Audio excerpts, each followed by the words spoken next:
Good morning বন্ধুরা। কনকনে ঠান্ডা শীতের সকালে তোমাদেরকে স্বাগত জানিয়ে একটা নতুন ব্লগ শুরু করলাম। তো আশা করি তোমরা সকলে ভালো আছো আর আমরাও ভালো আছি। তো আজকের ব্লগটা দেখতেই পাচ্ছ, আজ হচ্ছে পৌষ পার্বণ, মকর সংক্রান্তি, পিঠে পুলি খাবার দিন।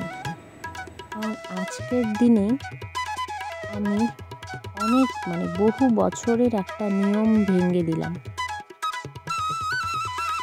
তো ব্লগটা দেখতে থাকো কি করলাম। তো আজ অনেক সকালে উঠেছি, সকাল বলতে ভোরবেলা। আজ 4টায় উঠেছি। উঠে সকালবেলায় মাও উঠে দুজনে মিলে বাসি কাজ কর্ম সেরে তো এখন বাস্তু পিঠা দিচ্ছি।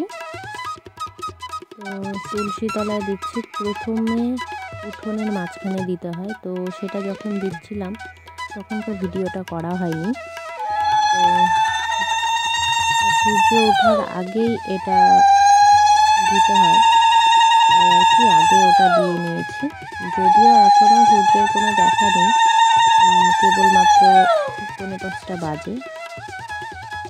আর ভীষণ ঠান্ডা, বলতে কি বলবো, চারিদিক কুয়াশা ভর্তি। এর আগেও এই পৌষ পার্বণের একটা ভিডিও আমার আরেকটা চ্যানেল NS ব্লগিংয়ে দেওয়া আছে, গত বছরেরটা। তো দেখো এখনও কিন্তু আলো ফোটেনি, চারিদিক অন্ধকার। আর এই হচ্ছে প্রথম আমি উঠোনের মাঝখানে যেখানে দিয়েছিলাম, বললাম না ভিডিওটা করা হয়নি। তো এরকম করে সব ঘরের সামনে এরকম করে 7টা গ্লাসের ছাপ দিতে হয় আর কি। তো বিয়ের পরে কোনো বছরই আমরা কেউই দেইনি, তো এই বছর প্রথম আমি দিচ্ছি। তো তোমাদেরকে বললাম না যে নিয়ম ভেঙেছি। তো যাই হোক, তোমাদের সাথে কথাটা শেয়ার করছি। তো আমাদের এই বাস্তু পিঠাটা সকালবেলা স্নান করে বাড়ির পুরুষ মানুষেরা দিত। তো আগে আমার শ্বশুরমশাই দিত। সকালবেলায় স্নান করে সব রেডি করে রাখতাম আমরা, আর বাবা এই পুজোটা করত। তো যাই হোক, এরপর বাবা মারা যাওয়ার পর আমার হাজব্যান্ড ও দিত আর কি। তো গত বছরও ও দিয়েছিল আর একটা ভিডিও করেছিলাম, কিন্তু দুঃখের বিষয় এবছর ও নেই, আর ছেলেও আমার ছোট। তো এই বছর বাস্তু পিঠা কে দিবে বাড়িতে? আমরা দুজন মহিলা মানুষ।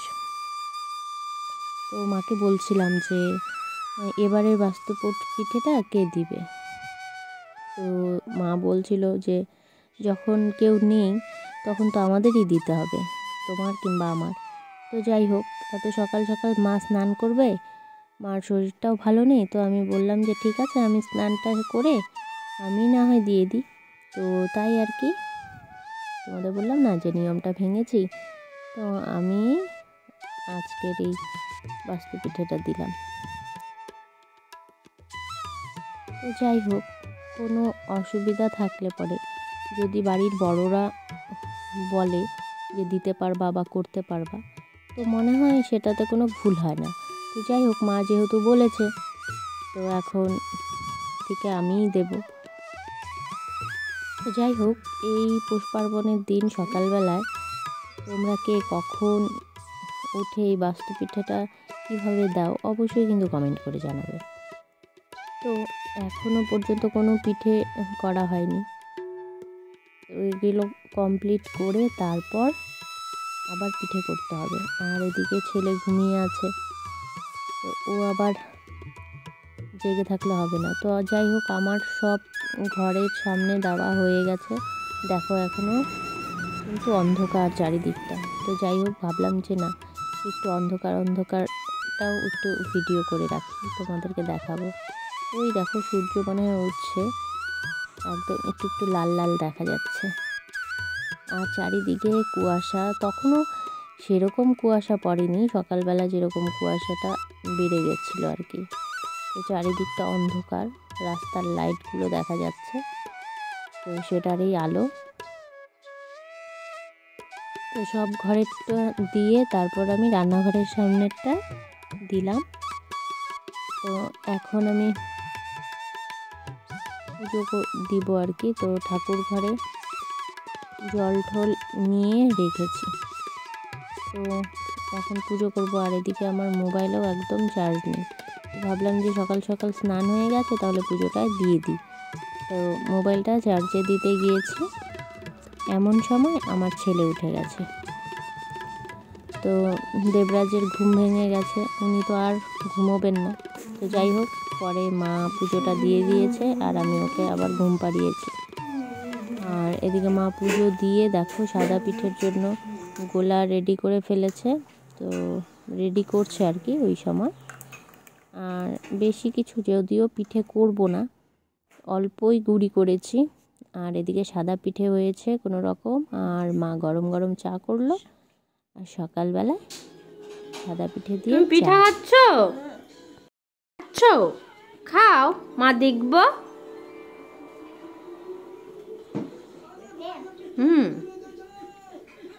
অল্প অল্প খাইতে হয়, অল্প অল্প খাইতে হয়। ওইটা তো তিলা কদমা, ওইটা তো তিলা কদমা বলে ওইটাকে। এদিকে কোনো রকমভাবে সাদা পিঠা কমপ্লিট করা হয়েছে, আর পাটিসাপটা কিছুটা করে ফেলেছি। আর আমাদের গুড্ডুও ঘুম থেকে, মানে দেবরাজ ঘুম থেকে উঠে পড়েছে।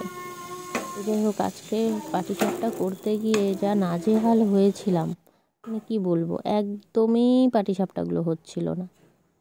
তারপর যাই হোক, আবার গুঁড়িটা ঠিকঠাক করে, মানে গোলাটাকে ভালো করে আবার ঠিক করলাম, করে তারপরে গিয়ে অবশেষে পাটিসাপটাগুলো হচ্ছিল।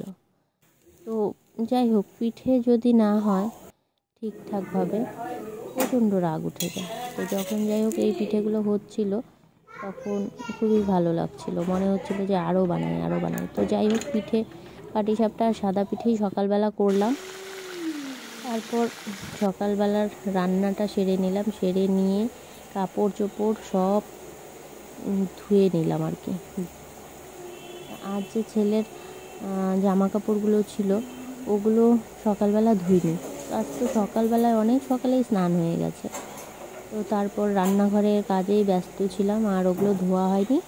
এদিকে সকালবেলার রান্না খাওয়া দাওয়া কমপ্লিট করে তারপর ওগুলো ধুলাম, ধুয়ে ছেলেকে স্নান করিয়ে খাওয়া দাওয়া কমপ্লিট করে তারপর এই যে দেখো এখন মাছের ঝালটা করছি। তো পিঠে মিষ্টি মিষ্টি খেয়ে আর ভালো লাগে না, তো ভাবলাম যে না, মা মাছ এনেছে, তো আজকে ঝাল ঝাল করে মাছের ঝাল করলাম। তো ধনে পাতাটা দিয়ে দিলাম, দিয়ে এই দেখো মাছের ঝালটা আমার রেডি। এখন আমি নামিয়ে নিলাম। দেখো এই ঝালটা দিয়ে ভাত খেতে যা লাগবে, মানে কি বলবো, আমার একদম দারুণ ফেভারিট একটা রেসিপি।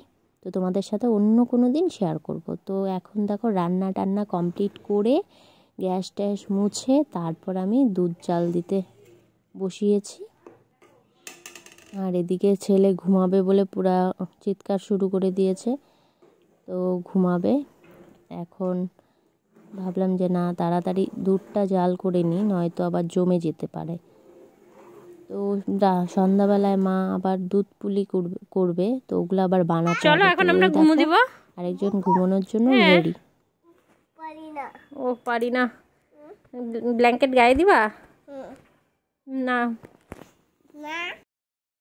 তো যাই হোক, ভেবেছিলাম ভিডিওটা আর একটু বড় করব, তো আজকে আর বড় করছি না, কারণ হচ্ছে এরপরে আর কোনো ভিডিওই করা হয়নি। তো গুড্ডুকে ঘুম পাড়িয়ে তারপর আমি এদিকে আবার দুধ পুলিগুলো বানালাম, মা আর আমি মিলে চষি বানিয়ে দিলাম।